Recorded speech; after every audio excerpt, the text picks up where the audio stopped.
A few years ago, I made a prediction that mid-level software engineering roles are going to shrink over time. And at that time, the skills that I needed to get to senior and beyond, I learned that this is not more coding, it was system design and architectural skills. So that's what I started focusing on, learning all these skills from a bunch of resources. And then what I did with this is I also synthesized all of it into a short course, which I published on FreeCodeCamp. That video now has more than 3 million views, and it didn't get viral overnight. It slowly grew because the market slowly started shifting towards that to more architectural and system design skills instead of just coding and getting the requirements and implementing something. So this over time grew into 3 million, which just shows you that it didn't happen in a week or in a month. Slowly, companies started to ask these questions in system design interviews or in their interview processes, and also this is what they need for having senior level candidates to also understand the high level scope and not just the small service or product that the person is working on. And now I have another prediction on what will be the most valuable in the future, because right now the edge is if you have system design skills plus AI skills to work with AI native companies, then you have this, let's say, edge over other engineers. But then eventually this will become the new normal, kind of like before. If you learned HTML, CSS and JavaScript like 10 years ago, you would get a job, right? But nowadays with those skills you won't even get an internship in any company. So the way I got to that conclusion a few years ago was first when the GitHub Copilot came out, and my tech lead sent this to me saying, "Hike, maybe we can use this Copilot for some of our unit and integration testing work." At the time I was working on a bunch of services in the company and adding unit and integration tests, basically doing test coverage for these services. Now the issue with this that I saw is this Copilot, it wasn't that good, but I thought if there could be some way to chat with it, like in that case you could only write a comment right before and then it would predict what you're trying to type. And I was also using ChatGPT at that time. So I thought, what if you can use ChatGPT inside here and tell it exactly what to do? That would be very good, very valuable to me at least. And then fast forward 1 year after that, they released Copilot Chat, which was exactly that. And then after that, they just merged these products together, and now you have just Copilot, which also includes that chat functionality with it. And now fast forward to today, we have Cloud Code, we have Cursor, MCPs, RAG systems, skills, agents, and bunch of more functionalities that AI has, and it can just give you a massive boost in terms of the implementation work. This just goes to show how far it can also advance 5 years from now, let's say. So that is exactly the point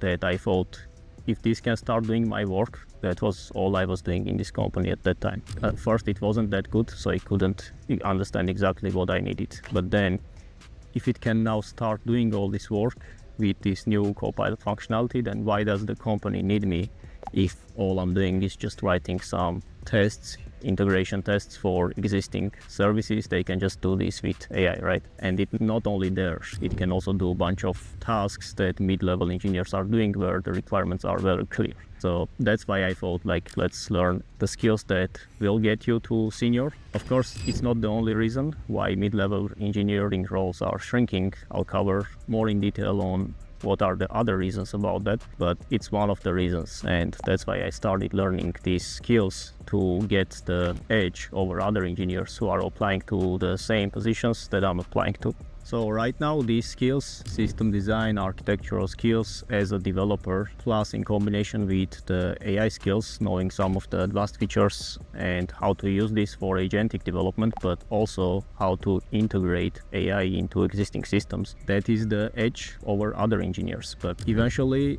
as it happens always with the market, this will become the new norm, right? And kind of like before, if you knew HTML, CSS, JavaScript, React, you could get a front-end role. Now it's not the case anymore. Similarly, you can also have these system design skills in the future. That will be the new norm. So what is then the other edge that you can have in the future. That will be your understanding of the business context and domain on top of all of this, because I see many engineers, they can just frame what they are doing in the company as just features, bug fixes, and yes, something technical that they did, but without understanding the actual impact of the job they did, and without being able to frame it in a way that connects to company revenue or infrastructure savings. In most cases, they just describe features or bug fixes, which in isolation, it has zero value unless you can explain how was that valuable for the company. So this will be, I believe, the next skill that will be the differentiator.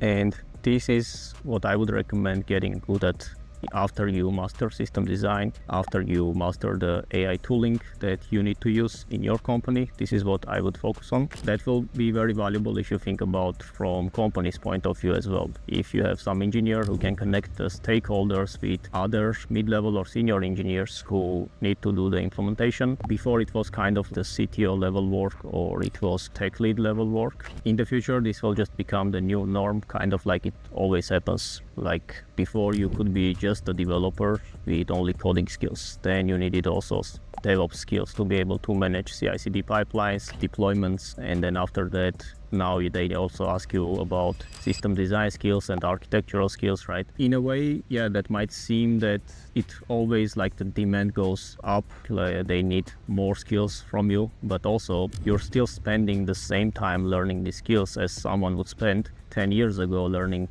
JavaScript and React, because now you can learn anything way faster in this age compared to when it was before. So that's, I think, the reason. Of course, you might think that's also not fair to software engineers, which I won't disagree with, but that's what's going on in the market. And if you want to stay relevant and also have the extra edge over other engineers who are applying to same positions as you're applying, this is, I believe, what you need to focus on. So to summarize, first, of course, focus on system design and AI agentic development skills, because that is the current edge, not the norm. But then in the future, this will become the norm. So you have to add some extra skills on top of this to be able to get the roles that you want. That was it. If you want my help in mastering these skills and also the future-proof skills to be always relevant in the market and not worry about layoffs or not worry about landing your next role, there is a link for you in the description, which you can click to apply to see if you qualify for the mentorship program. We are currently at a capacity, so don't apply if you're not serious about your career,